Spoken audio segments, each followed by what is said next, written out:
रोग अच्छा कृष्ण जी तो रह गया और झूपड़ी भी खुशवा ली, बालक बेरा ना खिंच पाओगे। बैठ गया एक लोग जाल के नीचे वृक्ष के तला बैठ गया। अरे एक लंगोट तन पर कपड़ा एक भी कोई ना। ने सोची शाम न बढ़ूंगा घर में, दिन में के देखेंगे दुनिया के कहोगी कृष्ण दौरा गया था सब ने बेरा।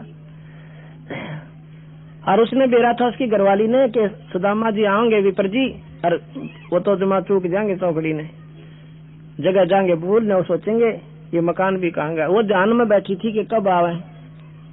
वो बैठ गया वृक्ष के नीचे, जब जाती है शाम के समय, रात्रि में आया था वो, कहने लगी कि चाल घर पे, और इसे बढ़िया बढ़िया कपड़े पहन रीवा भी नो खूब तिल चाल ला के गई। उसने सोचा या भी गई काम तो अब भाई मारे घर में पैरने के में था को नहीं।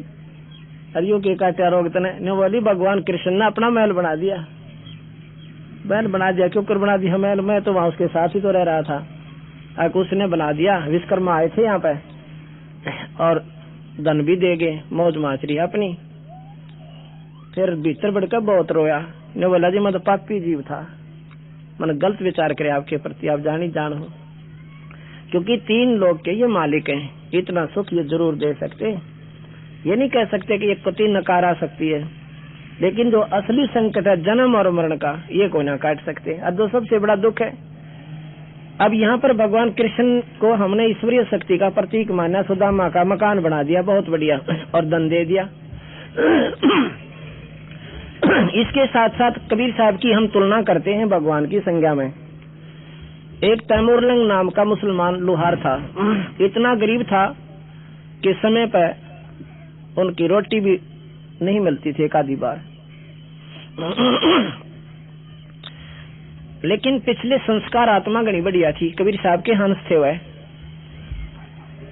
क्या हुआ, उसकी माँ बहुत भाग्यवान थी। उसकी माँ बहुत भाग्यवान थी, कोई भी द्वार पा जाता तो आप भूखी सो जाती, अतिथि रोटी खवाया करती। एक दिन कबीर साहब वहां पहुंच जाते हैं। तैमूरलंग 15-16 साल की आयु का लड़का था, गरीब इतना था कि किसी गांव वालों की बकरियों का पाल ही जाता था, 6 महीने उसको अन्न दे देते थे, कुछ वस्तु दे देते थे। जैसे 6 महीना में पाली को पहले दाने कनक वनक हो जाती वो दिया करते थे। अपने भी एक आध बकरी ले रखी थी, कुछ दूसरों की चराया करते थे किराए पे। और शाम के समय ओवर टाइम करता था एक लोहार के एरन के ऊपर गन मारन का, और उसकी वो दूसरा लोहार जो है उसको भी महीने 6 महीने जो है कुछ दाने वाने दे देता था, कनक वनक सी। इतना टोटे में था बेचारा। माँ बेटा 2 थे, पिता था कोना। एक दिन कबीर साहब पहुंच जाते हैं, दोपहर का समय, तैमूरलंग खाना खा रहा है अपनी सूखी लुखी रोटी। कबीर साहब वहां जाकर बैठ जाते हैं। तैमूरलंग बोला महात्मा जी खाना खाओगे? कहने लगा भाई भूख तो लगी है, आगे तेरी सलाह देख लो। ने बोला जी तो मैंने रोटी खा ली, अभी घर से बनवा कर लाऊं, आप मेरी बकरियों को देखना, भेड़ों को पाली। मैं अभी आया, गांव के गोरे बैठे थे, 10 किले पर गांव था। अपनी माँ को कहा माँ ऐसे ऐसे एक महात्मा राह चलता भूखा गना है और रोटी चावे। ने बोला बेटा ही बनाई ताजी, घर में 2 रोटी का आटा था, दोनों बना कर तैयार करके और गेल होली, चल बेटा मैं दर्शन भी कराऊंगी, बर्तन भी ले आऊंगे और तुम पाली रह जाना। अच्छा माँ। दोनों माँ बेटा एक लोटा पानी का भर के और थाली में धर कर 2 रोटी चल पड़े। आके उसकी माँ कहने लगी महात्मा जी खाना खाओ। महात्मा जी कहने लगे कबीर साहब के बेटी खाना तो मैं जब खाऊं कोई मेरा नाम ले ले, वह भगवान का भजन कोई ले और मेरा सेवक हो तो मैं रोटी खाऊं, ना ऐसे मैं बिना उपदेशी का भोजन खाया ना करूं। अगर नाम क्या होता है? आत्म कल्याण का एकमात्र मार्ग बेटी नाम ही है। ये जो ईत बकरी तुम करते हो ये तो सर्वनाश का कारण है, ये जीव को हानि देता है, 84 में डालता है। और एक नाम दूंगा जो तुम्हारा अमर भी करेगा, यहाँ तुम्हारे ठाठ कर देगा। ने बोले जी हम तो टोटे में गए हैं, हमारा धन हो जाएगा। अगर धन इतना हो जाएगा माई थरब लिया ना पड़े। अगर साचे महाराज एक साची को फिर तो हम नाम ले लेते हैं, नाम ले लिया। क्यों? निर्धन ने तो माया दिखे भाई, भगवान तो पाछे सोचेगा जब थोड़ा बहुत सुख का सांस आवे। और कोई ने काया दिखे कि मेरी शरीर सुख हो जाए तो भगवान भी बज लो। प्रथम ये सुख हो तो पहला ये काटे का डबंदी छोड़, और जब जाकर तू भगवान भगवान बजेगा। दोनों माँ पुत्र ने नाम ले लिया। महाराज ने खाना खाया, एक रोटी खाई कुल, खाकर रोटी, और वह बुढ़िया इतने नेकने की महाराज जी गणे दुखी शामता है। महाराज जी खाने भी रोटी ना मिलती, कई बार तो जो नो की जासे खाकर रोटी। वहां पर एक बकरी बांधने की बेल पड़ी थी खाली, वह चैन वह करके कट्ठी चौरा ऐसे 4 लड़ करके छोरे का 7 मारी कड़म नुकड़ा के उठे, और फिर लात मारी, फिर मुक्या मंड गए। माई ने सोचा, माई बोली महाराज जी क्या कर रहे हो, क्यों बच्चे ने कोई गलती कर दी? तेरे बेटे ताई 7 पीढ़ी का राज दे दिया माई मैंने। बुढ़िया ने सोची नरा पागल है, खान की रोटी कोई ना, और 7 पीढ़ी का राज। अच्छा बकान लाग रहे से उन्होंने सोची को दिमाग में खराबी है इनके, और अपनी दिमाग की खराबी हम दूसरे में देखा करा, कुदरती बात हो से ने सोची। क्यों? वो भी बेचारी सच्ची अपने स्थिति को देख कर कि रोटी तो समय पर मिलती को ना, 7 पीढ़ी का राज कैसे होगा? साधु बोले सहज सभा, और जो चाहे सो कर दे। ये पूर्ण भगवान थे। अब पता चला भगवान किसे कहते हैं। इतना कह के और अंतर ध्यान हो गए, दिखाई कौन दिए, वहीं से गुप्त। अब बुढ़िया रोई, ओए होए होए, ये तो फरिश्ता थे, ये तो भगवान के अल्लाह के भेजे हुए थे, मतलब चाला फाड़ दिया, इनके पैर पकड़ने चाहिए थे। ओए होए आछी पापन हो। एक दिन क्या हुआ कि तैमूर लंग शाम के समय ऐरन के ऊपर थोड़े मारा था घन, ऐसे लोहार के किराए पर जाता था, वहां पर बेचारा अपनी दाढ़ी करता था ओवर टाइम। उसने देखा कि उसके साथ में ऐरन के साथ से चीटियों का बिल, मैं तो निरी चीटी निकलाई, इतनी चीटी होगी कि काला हो गया वहां का स्थान निरा। और वो सोचने पर विवश हो गया कि इस छोटी सी कीड़ी के बिल में और इतनी कीड़ी कितना आ गई, भाई भगवान तेरा भी चाड़ा ऐसे। मतलब ऐसे एक अट्रैक्शन का कारण बना कि वो याद रहे। सपने में बंदी छोड़ दिखाई दी उसी रूप में जो रोटी खा गए थे। ने बोला तमरलंग, वो चीटी देखी थी ना तूने, उसमें नरा खजाना दब रहा उसके नीचे, उस स्थान को तू मोल ले ले। वो बोला महाराज जी मोल तो ले लूं, पैसे तो कोई ना, कि तू एक बजे कर दिए यू काम मेरा से। भगवान जब चाहे ना सौदा हुए बना कर दोनों लोग पहुंचे है। उधर से उसके मन में आ जाती है उस ऐरन वाले के कि ये स्थान कुछ तंग है, इसको यहाँ से कोई ले लेना इस मकान को, इस स्थान को थोड़े से। वही साहब 20 गज का सारा सौदा था, और मैं फिर अपना बाहर बना लूं, चाहे कुछ है में से 1 साल में पैसे दे दे, मैंने पैसे की विदाब कोई ने, कोई लेवनिया बन जा। तो उसने क्या किया, उसने जाके अपनी माँ से कहा, माँ वो महात्मा दिखी है सपने में, क्या कहते बेटा? कि न्यू कहते भाई ऐसे ऐसे वहां धन पड़ा है, तुम बताइयो मत ना, किसी ने ऐरन मोल ले लो, वो स्थान मोल ले लो। न्यू बोली बेटा दिखा तो मुझे भी थे रात ने, पर मेरे न्यू समझ में ना आई, वो कह के रहे थे, कहते न्यू गुड़ा गनाए धन से, गनाए धन से। न्यू बोला बेटा फिर के एक बार जिक्र कर ले तू जाकर। उसने जाके जिक्र किया। न्यू बोला भाई पैसे कब देगा?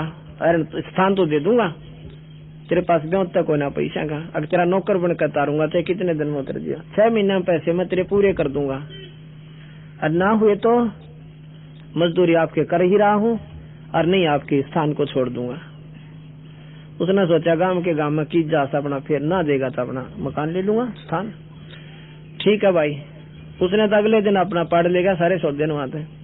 माँ बेटा ने डड़े लाकर कच्चे इतनी दीवार करी, उसके ऊपर झोपड़ी गाली। शाम के समय खोद कर देखा, मोर 100 रुपया डूला गिरा, बर्तन भरे पड़े, एक काटी छोटी सी मटकी। जाकर बकरी ले आया गनिए, हफ्ते में बकरी बेच दी, फिर घोड़े ले आया वो बेच दिए। गांव वालों ने सोचा कि इस नगरी वालों ने सोचा कि व्यापार ने हाथ पकड़ लिया, अब उसके पैसे दे दिए, अपने नाम करा ली जगह। अब क्या होता है कि उसने एक बार एक घटना देखी थी, उस लड़के ने जब वो बनी में पाली था जंगल में बकरियों का, उसी गांव की एक लड़की को राजा के दूत उठा रहे थे। पहले इसे निकम्मे राजा होते थे, बहन बेटियां की इज्जत सुरक्षित नहीं होती थी। सुंदर लड़की थी, गांव की, पानी भरकर आ रही थी और वो ताम रहा करते थे। वो ज्यों ही उसको उठाने लगे, उसने आवाज दी, रे तमरलंग तमरलंग, मुझे बता भाई। तमरलंग अपना डंडा लेकर भाग गया था, उन दूतों का सिर फोड़ दिया और उन वो करड़ा कूट दिया और फिर वो लड़की को उठा ही ले गए। उसके बाद उसके मन में ये रह कर उठा करता है, भगवान है, परमात्मा है, अल्लाह, एक बार जब मैं राजा बन जाऊं ना, इस राजा का बकल तारूं, इसने हमारी बाण बेटियों की इज्जत लूटी है। मतलब उसके मन में ये ऐसी घर कर रही थी, प्रेरणा रही मन में उसके। फिर उसकी वाह फेरू कैसे आई कि ईब मैं इस राजा ने कुटू पहला था, पाछे देखो और कुछ। उसके लिए क्या किया उसने, अपना एरन लाया नया और उसमें तलवार और ढाल बनाई गुप्त रूप से। हाँ, जंगल में ले गया, जंगल में जाके एक एरन डाला, वहां पर ढाल और तलवार बनाई। गांव के जवान बच्चों को, क्यों उसमें भूखमरी ज्यादा होती थी, उनको भर्ती कर लिया। उन बच्चों से कहा कि तुम्हें 1 रुपया महीने का दिया करूंगा और तुम मेरे सैनिक बन जाओ। 1 रुपया पहले तो 1000 रुपया बराबर होता था, मतलब कई हजार बराबर, बल्कि 5,000 कह जाए जो भी थोड़े हैं। तो उन्होंने और बताना नहीं किसी को, और सबको ये पढ़ा दे कि वो अपने राजा, अपने गांव की लड़की को उठाकर राजा ले गया था ना, उसके दूत, उस राजा ने कुटाएंगे आपा। सारे बच्चे हाँ बिल्कुल सही है कि जवान बच्चे तो एक रस होया करे। वहां पर ढाल चलानी सिखाया, तलवार चलानी सिखाया। फिर उनको कहा कि अपने रिश्तेदारों को बुला लाओ। आप अपने रिश्तेदारों के जवान मामा फूफी के सब ने इकट्ठे कर लाए, 1-1 रुपये में सब राजी होकर आगे, और किसी को नहीं बताना। उसने 6 महीनों के अंदर कम से कम 4000 सैनिक तैयार कर लिए जंगल के में, वहीं खाना, वहीं पकाना, वहीं लंगर, और एकदम जाकर राजा पे चारों तरफ से घेर लिया। उस नगरी का राजा घेर लिया। तो राजा ने देखा क्यों ऐसी राजा था, उसने सोचा भी ना था कि कोई ऐसा जुल्म भी हो जाए तेरे संग में। चारों तरफ से उसके दुर्ग को, किले को घेर लिया। मंत्री से कहा कि मंत्री देख क्यों करके बात बनेगी। मंत्री कहने लगा, जी इतनी सेना है, हमने तो काचन खा जाएगी, अपने बस का कोई ना हो। अच्छा, आज सबने अपने डंडे नीचे कर दिए, सरेंडर कर दिया, राजा को काबू कर लिया। राजा को कूट छेद के अन्नो बोला, तन जानता तो मारता ना, पर तू भाग जाए यहाँ से अपने बच्चा लेकर। क्यों, कुदरती गुण होते हैं ये। जब उसने देखा कि वो इसके बिल्ली हो गया, इसने के मारू, जाता रहा यहाँ से। क्यों, हंस था ईश्वर का, और परमात्मा ने साथ दिया। तैमूर लंग ने लड़ाई नहीं करनी पड़ी किसी के साथ भी, अपने आप सरेंडर करते चले गए। उसके बाद वह सेना काबू करी, दूसरे नवाब पर चढ़ाई कर दी, वो काबू करा, उसकी सेना काबू करी। चंद दिनों में दिल्ली का बादशाह बन गया तैमूर लंग। ये इतिहास पढ़कर देखना आप कि कितने गरीब घर से उठ के वो क्यों पहुंच गया वहां पे। रोटी तमर लंग को दीनी, तात 7 बादशाही दीनी। रोटी तमर लंग ने दीनी, उस भगवान को दी, 1 रोटी दी थी और 7 पीढ़ी का राज दे दिया, नाम दिया और मुक्ति करी माँ बेटिया की, दोनों काम किए। तैमूर लंग से लेकर औरंगजेब तक उसकी 7 पीढ़ी ने राज किया तैमूर लंग की ने। उसके बाद कहा था, माई जो लात और मुक्के मारे है ना, इसके बाद तेरे बेटा का राज खंडमंड हो जाएगा, टुकड़ा में बट जाएगा। औरंगजेब के बाद हिंदुस्तान का राज छोटे छोटे बादशाह बन गए थे, नवाब बन गए थे। ये उस भगवान के थी, आज की नहीं, ये बहुत पहले की लिखी हुई किताब है। उस समय ये तो कहते हैं तैमूर लंग और औरंगजेब तक इतलक शुरू मुराद, यहाँ तक उनकी वो आशीर्वाद फला। अब इसने भगवान कोई नहीं मानता, और सुदामा के एक महल बनाने से कृष्ण जी को मालिक मान लिया। वो भी भगवान, वो 3 लोक के, और ये भी भगवान, ये अनंत कोटि ब्रह्मांड के। जब जाकर बेरा पट्टा, जब बराबर में दूसरी दुकान लगेगी, जब नकली असली सौदे का ज्ञान होता है, एक दुकान पर ले जाओ, चाहे वो कुछ भी दे, वो ऐसा बढ़िया दिखा है, इसलिए इस बंदी छोड़ के शरण में आने से ही आपको ज्ञान होगा। कार हम विचार करेंगे कि भगवान कृष्ण ने सुदामा जी को राहत दी, वो राहत भी भगवान ने उससे ज्यादा दी, कबीर भगवान ने उनसे ज्यादा दी। अब हमने कृष्ण जी के बारे में सुना था कि एक बार अर्जुन और कृष्ण राजा मोरध्वज के यहाँ पर चले जाते हैं और वहां पर जाकर कहते हैं कि हम भोजन पाएंगे, क्योंकि राजा मोरध्वज ने अपने बेटे ताम्रध्वज के लिए राज तिलक करने के लिए एक विशेष आयोजन किया हुआ था। पहले कोई भी कार्य जो करते थे राजा जन परमात्मा को प्रथम रखते थे, यज्ञ हवन जैसा भी उनको जानकारी थी ऋषियों द्वारा करवाया करते थे। भगवान कृष्ण और अर्जुन एक माया का शेर बनाकर, माया रूपी शेर बनाकर मोरध्वज के बाग में पहुंच जाते हैं और राजा संत सेवी गना था, साधु का रूप बनाकर गए थे।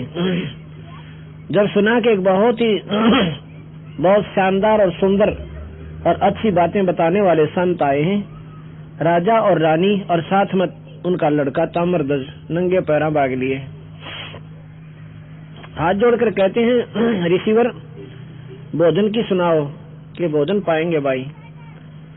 ठीक है, अभी मंगाते हैं कि पहले हमारे शेर का भोजन खिलाओ और फिर हम भोजन पाएंगे। कहने लगे जी शेर को प्रथम खिला देंगे, क्योंकि यज्ञ में आए हुए संतों का आदर करते हैं, अनादर नहीं करें। वो कहने लगा कि ये मांस खाता है। अगदी मालूम है, अभी मंगाते हैं। मांस ये पशु का नहीं खाता, मनुष्य खाता है। अच्छा जी, मनुष्य मंगा देंगे, मनुष्य का मिल जाएगा। कि कोई पलदार न मत पकड़ लेना, ये तुम्हारे परिवार मत खाएगा एक को। अच्छा महाराज जी, जैसे आपका हुक्म। गरीबदास जी महाराज कहते हैं, महिमा की जय संत की मोर दज लख ले और सिर मांगे टाला नहीं। महिमा की जय संत की तन मन धन सब दे और सिर मांगे टाला नहीं, मोर दज लख ले। मोर दज को देख लो, संत की इज्जत यूं करके देखा कोई संत होता है। अच्छा जी, अब यहाँ पर क्या था कि उसने ये कहा था कि जो आज इस शेर का भोजन बनेगा वो स्वर्ग में जाएगा, वो स्वर्ग जाएगा, क्योंकि इनकी आगे पाछे नीम तला, स्वर्ग तो ऊपर कोई ना बहुत किसी का भी। कहते हैं स्वर्ग में जाएगा जो आज इस शेर का भोजन बन जाएगा। अब भाई यहाँ पर विवेक लोभ शुरू होता है। गरीबदास जी कहते हैं, विवेक बैराग नाम है त्याग का 5 पति सोमा ही। अब लोभ और लालच करे तो ऐसा करे। अब तीनों परमात्मा को चाहने वाली आत्मा थी, तो ताम्रध्वज उनका बेटा और रानी मोरध्वज की पत्नी ताम्रध्वज की माँ और साथ में मोरध्वज। उनको ये मालूम था यदि सिर के जाने से स्वर्ग प्राप्ति होती है और सिर को तो एक दिन हमारा जाना ही है, और इस तो बढ़िया मौका कब मिलेगा? आदियो शरीर खत्म हो, शेर का भोजन बने, स्वर्ग मिले। अब तीनों के मन में बेईमाना आ गया। अब बेईमाना करे तो न्यू करे, इनको वहां रखे लोभ लालच में, पर ये लालच करे इस साइड वाला।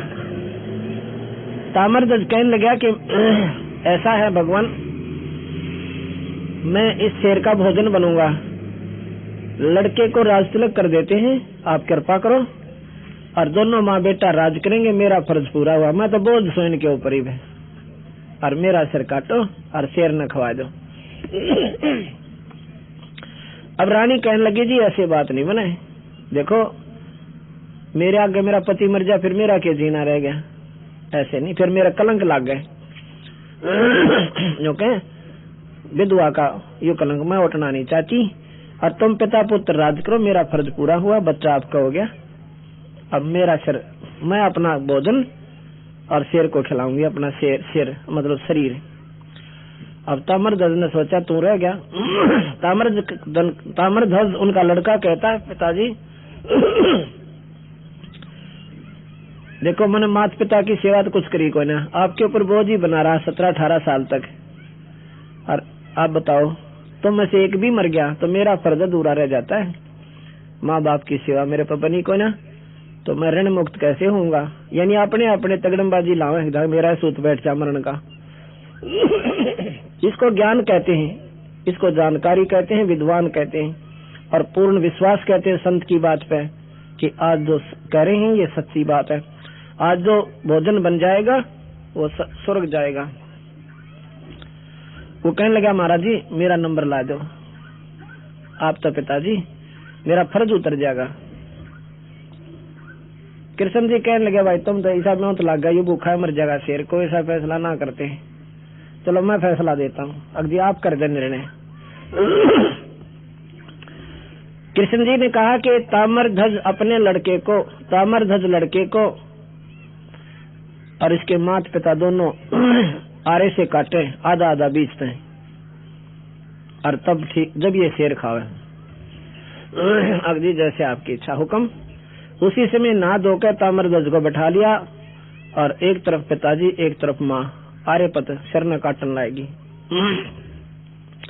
जब आधा सिर कट लिया उस समय कृष्ण जी कहते हैं कि दाया अंग तो इधर डाल दियो शेर के आगे, और बाया काम नहीं आवे, ये काल का होता है, इसने एक तरफ भगा देना। उस समय ताम्रध्वज की आंखों में आंसू आ जाता लड़के की में जो कट रहा है। और इतने में कृष्ण जी बोले कि भाई मारा कोना काम ही तो रोन लग गया, मैंने ये कहा था आंखों में आंसू भी नहीं आने चाहिए तुम्हारे, रोगे तो यू शेर को ना खावे, तुम फिर राजी होकर भोजन नहीं बना रहे। इतने में वो सिर पूरा कट लिया। ताम्रध्वज कहता है महाराज जी मैं न्यों को ना रोता, मरता मरता बोला लड़का, मैं रोता हूँ कि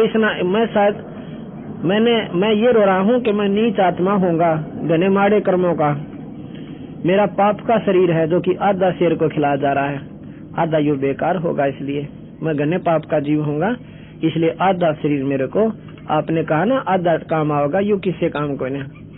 तो मैंने ये सोचा कि मैं पापी जीव था, पूरा भी काम ना आया आपका। इतने कहते कहते वो मर जाता है।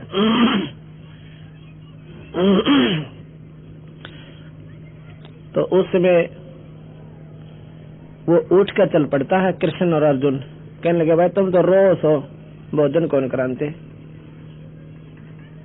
दोनों रानी और राजा चरणा में पड़ गए उन महात्मा के कि महाराज जी मैं कोई ना रो, बालक था, इन्हें बेरा कोई ना था, मन न काट दो, जाओ मत ना रुस के। रानी का जी मेरा नंबर ला दो, वैसे कति नहीं रो। बड़ा प्रसन्न हो गया, वापस आ बैठे और काट के आ रहे ने और लड़का जीवित कर दिया न्यू का न्यू। बोल सतगुरुदेव। अब यहाँ बंदी छोड़ कहते हैं कि बिल्कुल इसी के आधार पर हमने उनको भगवान की संज्ञा में लिया, ठीक है। अभिमन्यु जो है कृष्ण का भांजा, और उनका पांडवों का सर्वनाश हुआ था, उस समय वंश खत्म हो रहा था। अभिमन्यु जीवित नहीं हुआ जब कृष्ण जी वहीं था, वो क्यों ना जीवित किया। अब ये बातें सोचोगे जब ज्ञान होगा, जब कबीर साहब की वाणी समझ में आती है। ये जो ये करके जाते हैं ये ऑलरेडी पिक्चर है, इन्होंने इतना ही करना, वो नहीं कर सकते, इनकी पावर से बाहर है, ये नहीं कर सकते थे। अब भगवान कबीर साहब की महिमा आपको सुनाता हूँ। जो हम कथाएं सुनाएंगे ये अनभिज हैं आपके लिए। अनभिज क्यों है? क्योंकि आपने कदे सुनी को ना, और सुनने से ही ज्ञान होता है। ये कथाएं सुनी है तो हमें मन को स्वीकार्य हुई, अनहोनी। और भगवान माने एक समय कबीर साहब के 64 लाख से हो चुके थे। ऐसे ऐसे चमत्कार जो सुन के मुर्दे तक जीवित कर दिया करते थे। सिकंदर लोधी की जलन का रोग जो कि मौलवियों से ठीक हुआ ना, और हिंदू संतों से हुआ ना, और दवाई वैद खत्म हार लिए, बंदी छोड़ के हाथ लानते ठीक हो गए। सप्रस मात्र से Sikandar Lodhi king of the India, Bharat का जो बादशाह थे, और फिर देखा उसकी हालत चरना में तो शरा कौन उठा सिकंदर लोधी। पर ये कथा हमारे तक पहुंची है कोई ना, ये तो 550 वर्ष पुराना इतिहास है, लाख वर्ष पुरानी रामायण कोई ना, हम उसको भी सच मानते हैं। और इसको जो 550 वर्ष तो पीढ़ी दर पीढ़ी बता सकते हैं आदमी के ऐसे ऐसे हुआ था, इसको सच नहीं मानते। एक सम्मन नाम का मनियार था, और गरीब इतना था एक आधी बार उनकी जून भी उग जाती थी, यानी रोटी भी समय पर प्राप्त नहीं होती थी। घर में 3 प्राणी थे, सम्मन, सेव उनका लड़का, नेकी सेव की माँ, सम्मन की पत्नी, और तीनों परिवार ने नाम ले लिया बंदी छोड़ भगवान कबीर साहब का। एक बार कमाल नाम का एक मरा हुआ बच्चा जीवित किया था कबीर साहब ने, मुर्दे को, जो जल में बहता जा था। और वो शेख तकी जो सिकंदर लोधी का धार्मिक पीर था, उसके आग्रह पर, उसकी हट के कारण बंदी छोड़ने या लीला दिखानी पड़ी। और उस लड़के को अपने बच्चे के रूप में रखा हुआ था। वो कबीर साहब की बहुत सेवा करता था, नाम दिया। उसके मन में अभिमान हो जाता है कि मेरे जितनी सेवा कबीर साहब की कोई नहीं कर सकता। एक दिन कबीर साहब के आज्ञा कह दी। कबीर साहब ने सोचा लड़के का मन में अभिमान हो गया, और ये डोबा से सम्मान जीवन, चाहे सेवा का हो, चाहे धन का हो, और चाहे दान का हो, चाहे भक्ति का हो, चाहे सिद्धि का हो जाए, अभिमान परमात्मा ने कति पसंद नहीं है। तो कबीर साहब ने सोचा ला इसके भ्रम न तोड़ू, सेवक तो इसने देखे भी ना अभी तक। जैसे अर्जुन को अभिमान हो गया था कि मेरे जैसे कृष्ण जी आपका कोई साथी नहीं होगा, उसके भ्रम न तोड़ने खातिर वहां ले गए थे।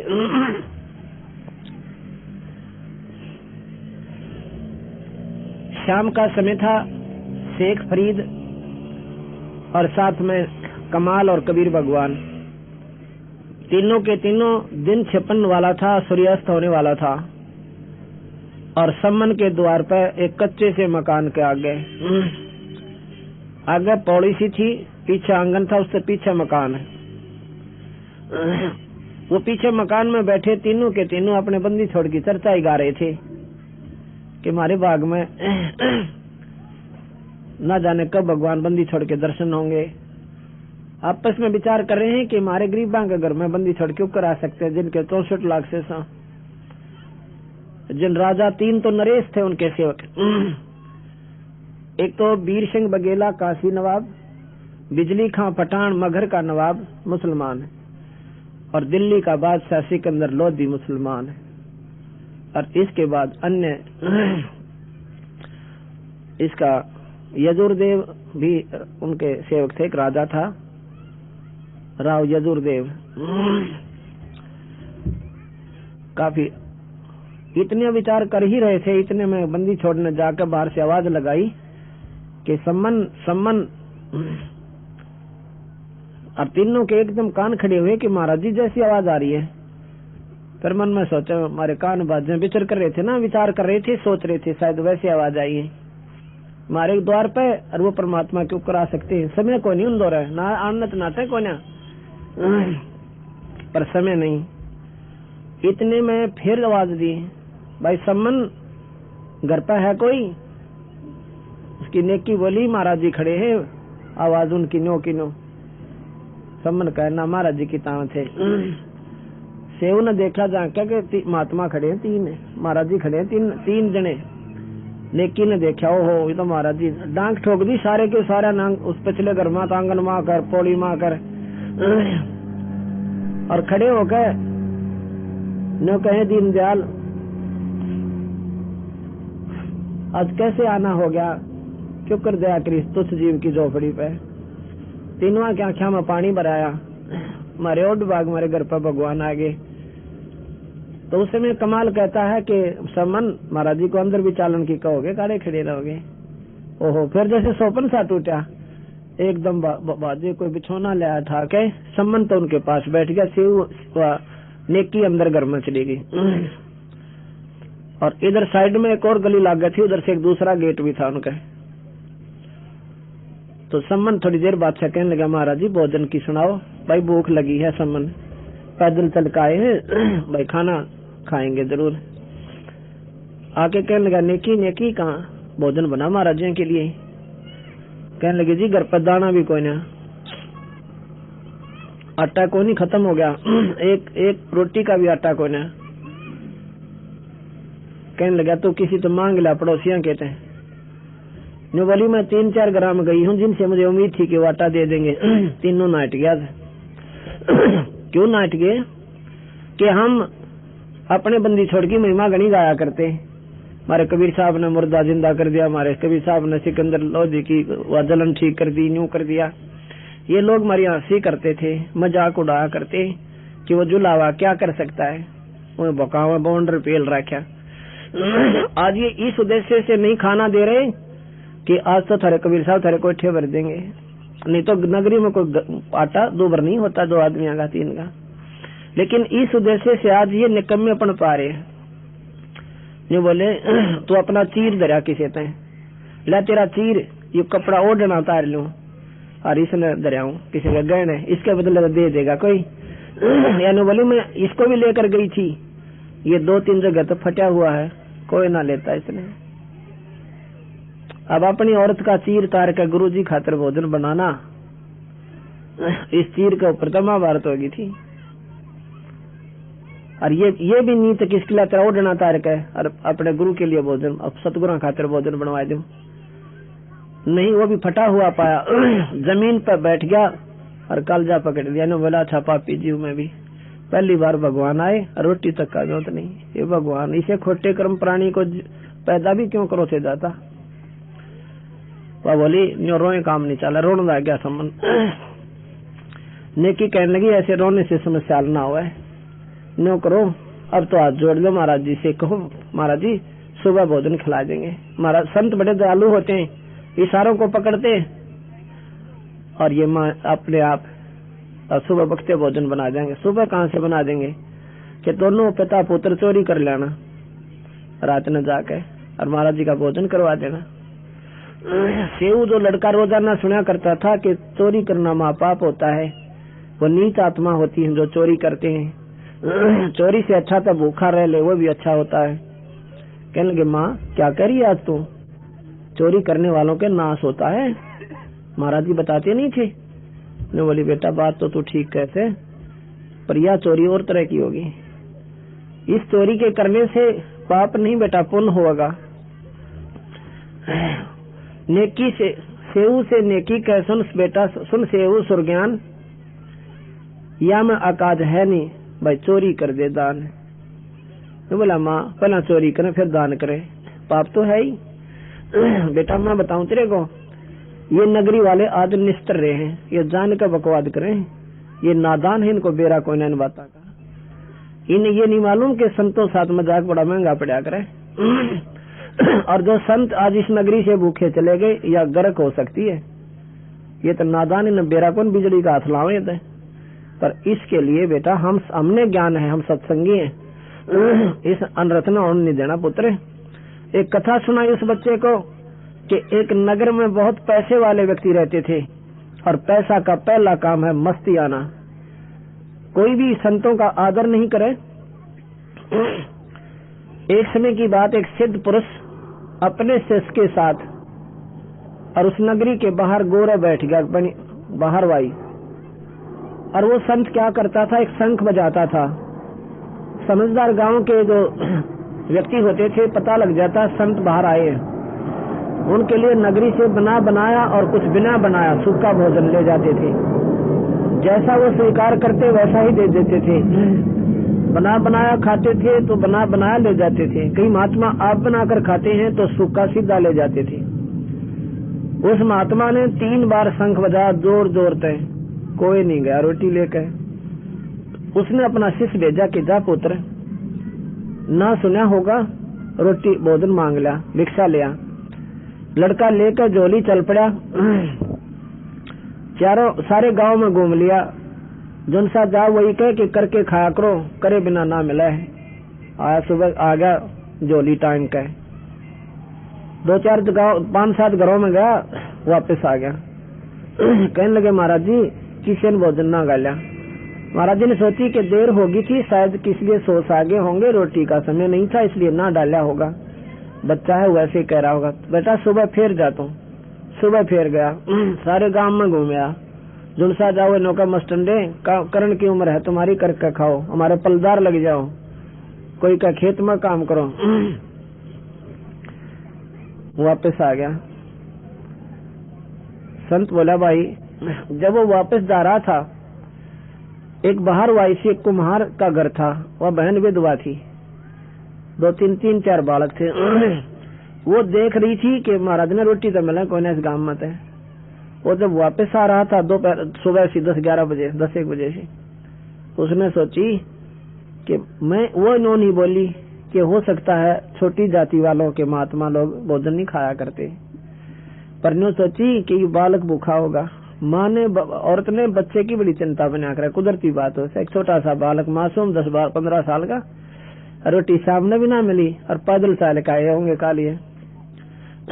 नो बोली महाराज जी नमो नारायण कहा बेबे के बात के लगता है भोजन नहीं मिला, हकना को नहीं मिला, श्याम ने भी निकना कि मैं हूँ ऐसे ऐसे कुमार के करते हैं छोटी जाति से, और मैं श्याम ने भी नहीं बोली, मन तक रहा था, और अब भी मैं इसलिए कह रही हूँ कि भूख लगी होगी। आपने कहा माई मन तक घनी भूख लग रही है, मेरे पास ये भोजन बनाया है, अगर आप चाहो तो ले जाओ, मेरी जाति ये है। बोला ले माई गाल तो दे, गुरु जी आदेश देंगे तो खा लूंगा, और ना मान कहेंगे तो मैं बता दूंगा कि ऐसे ऐसे कुमार के घर से ले आया। वो डलवा ले गया। जाके कहने लगे पुत्र भिक्षा मिली, अगजी ऐसे ऐसे सारे गांव में तक घूमया, किसी ने आंबरी बल्कि गाली देने लग गए, डंडे ताई ठा लिए।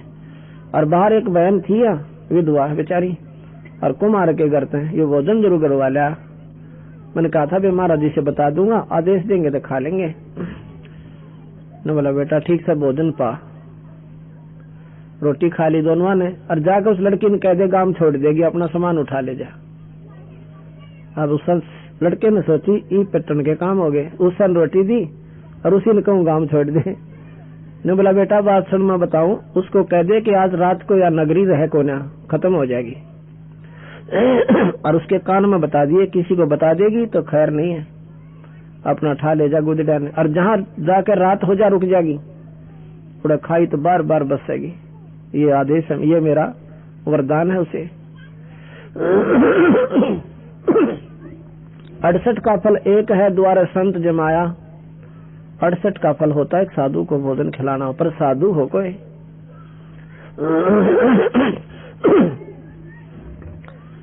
हाँ जी फिर तो बात सी मच्छी बन गई। जाकर कहने लगा बहन महाराज जी ने नूर न्यू कही से अपना सारा सामान उठा ले जा और चुप करके चल पड़े, जहाँ तू रात हो जा डट जाइए, उड़े तू बस जाएगी, और बताना नहीं किसी को, रात ने या नगरी रह को ना या तो खत्म होगी।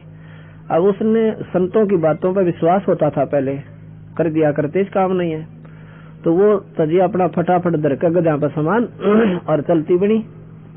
8-7 किलोमीटर जाकर रुक गई, अपना बड़ा गाल का झोपड़ी डाल कर खाटा का चुकर देकर कपड़े अपना सोगी, रोटी बना खाकर।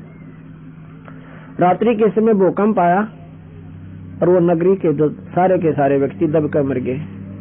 इतना भयंकर उसका ऊपर हलन का असर हुआ कि सारी नगरी खत्म हो गई। अब बेटा संतांगल मजाक की ये अनर्थ हो जाया करे, ये नादान है, हमने बेरा पट गया, ये अनर्थ मोहन नहीं दे पुत्र, इस नगरी का अन्न संत खाएंगे आशीर्वाद मिलेगा, ये जीवित रह जाएंगे, ये तो माया में कुमत्ती हो गए। फिर ने बोला ठीक है माँ फिर हम जाएंगे। साहब से कहा कि साहब सम्मन बोला सुबह रोटी खवा देंगे बनावाएंगे महाराज जी। अब ठीक है भाई, अब पानी पिया ना, ये तो भूखा जाती रही, गिराना के हो गया, हम तो छिक से गए, कती नहीं भूख भाई, बनाइयो भी मत ना के रोटी बना दिया, अगना जी सुबह बना देंगे। अच्छा रात्रि के समय दोनों पिता पुत्र चोरी जाते हैं, एक सेठ के मकान में चोरी का पाड़ लगा लिया, यानी कुंडल बनाया, सुरक्षा कच्चे मकान होते थे, उसमें जाकर इतना सुराख बना लिया कि आदमी सिर देकर अंदर घुस जा। समन कहता है भाई मैं जाऊंगा अंदर, बेटा तू मत आइए, और बाहर खड़ा रहा, मैं आटा दे दूंगा तुझे और लेकर भाग लेना। सम्मन सेऊ बोला, नहीं पिताजी आप बड़े हो, आप पकड़े गए तो गांव आपको जो है ना सजा मिलेगी, मैं बालक बाजूंगा। दुनिया न सोचेंगे बालक था, छोड़ भी दे, मन माना रहम हो जा। सम्मन बोला, भाई यहाँ पर रहम का खाता कोई नहीं गए, और जब तू मर गया बेटा हम किसके लागेंगे, फिर हमारे पास क्या बचेगा। तू मत जाना, मैं जाऊं सु पुत्र अंदर। अगर नहीं पिताजी मेरे हाथ जुड़वा ले, आप बाहर खड़े रह। इतना ही कहते ही और सेव अंदर घुस गया पाड़मा का सुराख में का। तो सम्मन बोला, बेटा ज्यादा मत लाना, 2.5-3 सेर आटा बस, महात्मा महात्मा खाता, हम नीमू भी लाओगे सन का। जाके उसने अंदाजे से 2.5-3 सेर आटा निकाला और चालन लग गया। जब तराजू के ऊपर पैर टिक गया एक किनारे पर, वह पालड़ी का उसका पलड़ा खड़ाक देश दूसरे पालड़े पर पड़ा, शोर हो गया। सेठ जाग गया, चोर चोर करके और सेव को पकड़ दिया, और सेव चुपचाप पोटली बगा दी, वह बांध रखी थी जो कपड़े माटा। कहने लगे, पिताजी मेरे को बनियन पकड़ लिया और आप महाराज जी को भोजन खिला दिया, और पाछा बताइयो मैं पकड़ा गया कि रोटी नहीं खाएंगे वह। अब सम्मन लेकर पोटली बांध लिया और लड़का बांध दिया थाम का सेठ ने। अरने बोला, सत्संगी तड़का बताऊंगा, थारी करतूतों का बेरा पाटेगा। ये थारे गुरुजी आते हैं ना, ये चोरी कराने आते हैं, अब बेरा पटेगा। तुमने काला मुंह करेंगे उनका और कुटेंगे यहाँ पर और सजा करवाएंगे। और निकम्मो गेल तुमने, देखिए। हाँ सोचा था। अब चलो भाई, उधर जब वो लेके गया आटा तो उसकी पत्नी बोली कि लड़का कहाँ है, कि उस बानिया ने पकड़ लिया।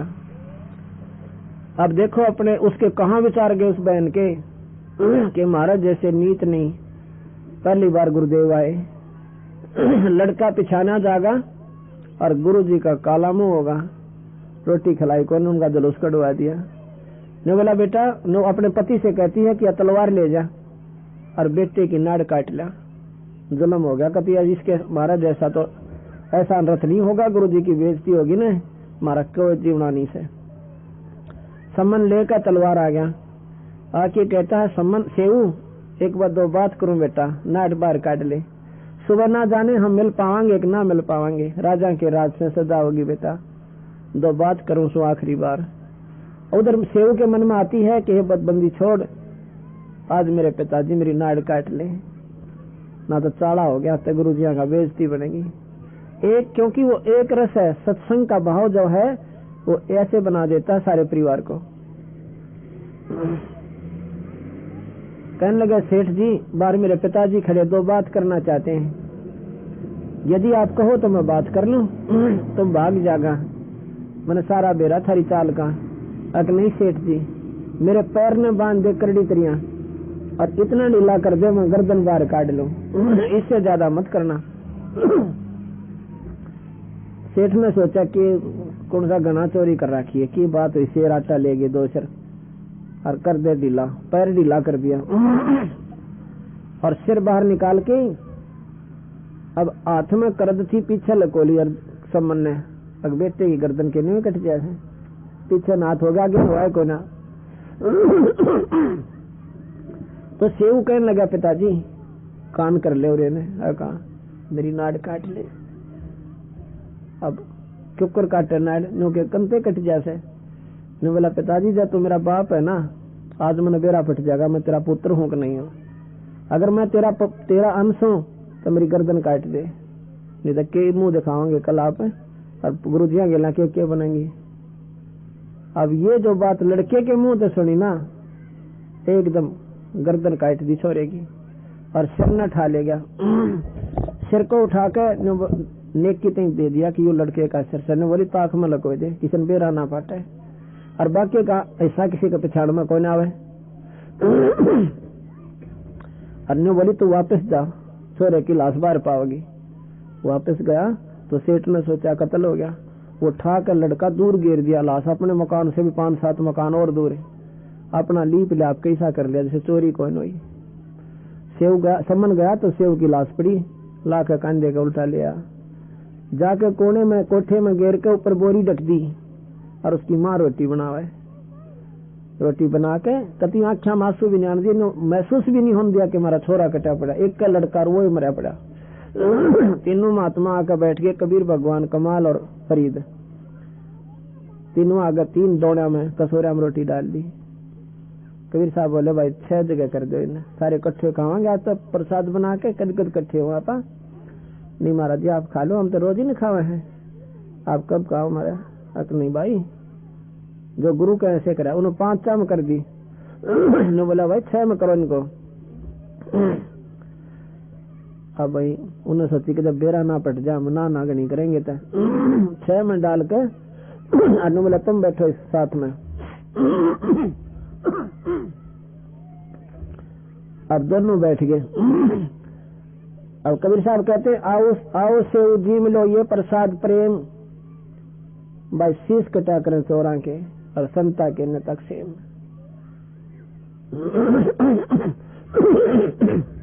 सेव दड़पे शीश चढ़ा और बैठा पंगत मां, नहीं गरेरा नाड़ के ओ सेव वकना। बोल सतगुरुदेव। उस लड़का का सर लड़के ऊपर शीश जुड़ के और पंगत में आ बैठा और माता पिता भी नो कलर हटा के देखे, ओ सा कोई और सा निशान भी कोई नहीं उस लड़के के। बोल बंदी छोड़ कबीर साहेब। अरे बोला भाई बंदी छोड़ थारा मौज करे। कबीर साहब बोले इतना धन दे दिया उस सम्मन को, उस थोड़े से समय में उस नगरी का 1 नंबर का सेठ हो गया।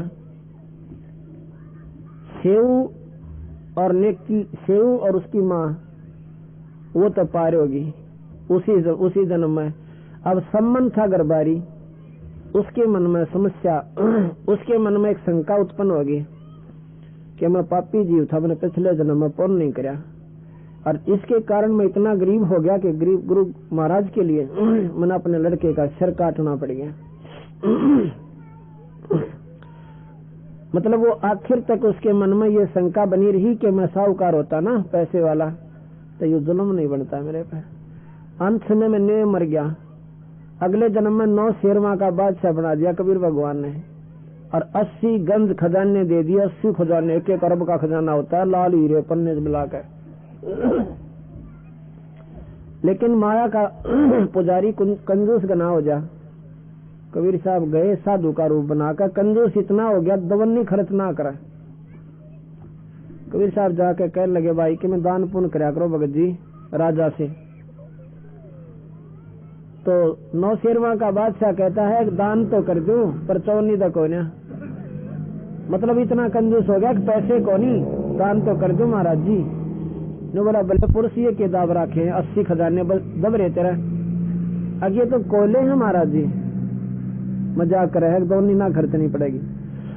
ने बोला बेटा जिसी तेरी नीत नाल मुरादा, जिसी तेरी नीत उसे हो जाएंगे। उन्होंने सोचा महात्मा जो कहते हैं वो सच्ची हो जाया करे। देखा वो सारे कोयले हो रहे और मारी चंगाड़ रोया खड़ा हो गया। नो बोला भाई दान कर दे तो इसने उसे बना दो, अगर दान कर दूंगा, अगर ज्यादातर दान कर देना, ज्यादातर कर दूंगा, देखो गाड़ के फिर उसे हो गए। उस दिन भंडारे ला दिए, खूब दान किया, दान दून कर लिया ना, फिर पाछत पछतावा समय भी अच्छा बेवकूफ एक बोली बूझ के कहने दो सारा खजाना लुटा दिया। अच्छी मौज मारू हो, अच्छे घोड़े खरीदू हो, अंत में मरे गया, उसकी आशंका नहीं निकली। भक्ति तो भूल भाल गया। तीसरे जन्म में बलख बुखारे का बादशाह बना दिया। अब देखो लगातार 3 जन्म तो मनुष्य के दिए और बलख बुखारे का जो बादशाह बना। ये लंबा इतिहास है क्योंकि इतना जल्दी ये समाप्त नहीं होता बंदी छोड़ के। कबीर साहब की तो मैंने लीला शुरू भी नहीं कर पाया हूं अभी। कम से कम भी 100 ऐसे प्रमाण हैं, आदमी सुना और चक्कर काटे। ये बलख बुखारे के बादशाह को कैसे सुलझा इसका लंबा इतिहास है, फिर कभी बताएंगे, समय मिलेगा तो।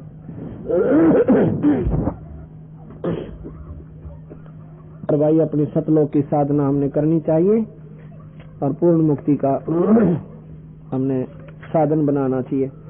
अब आप देख रहे हो कि कबीर साहब भी भगवान थे और वो भी भगवान थे। अब कोई तो 10,000 लोन मंजूर कर सके और 1 लाख कर दे, अरे कैसे हमें करोड़ कर दे। ये पावर्स होती हैं, उन्होंने की उनकी निष्क्रिय पावर बताई है, ये भी कर सकते हैं और ये जो चाहे सो कर सकते हैं। इनकी पावर सीमित है, भगवान ब्रह्मा विष्णु में इसकी इनकी असीमित पावर है, अनबाउंडेड है।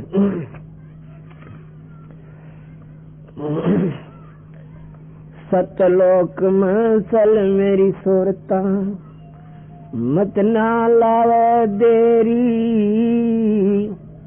साच कहूँ ना झूठ रती भर, तू बात मान ले मेरी।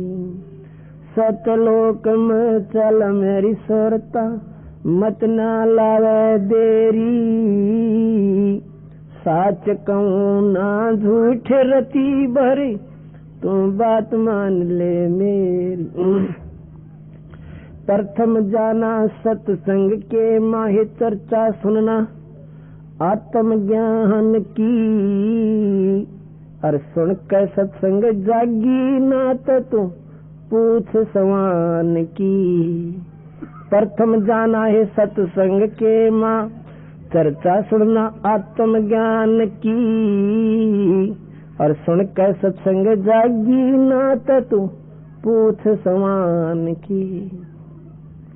तीर्थ व्रत या पितर पूजा को न किसे काम की, लेकर नाम गुरु से भक्ति कर कबीर भगवान की।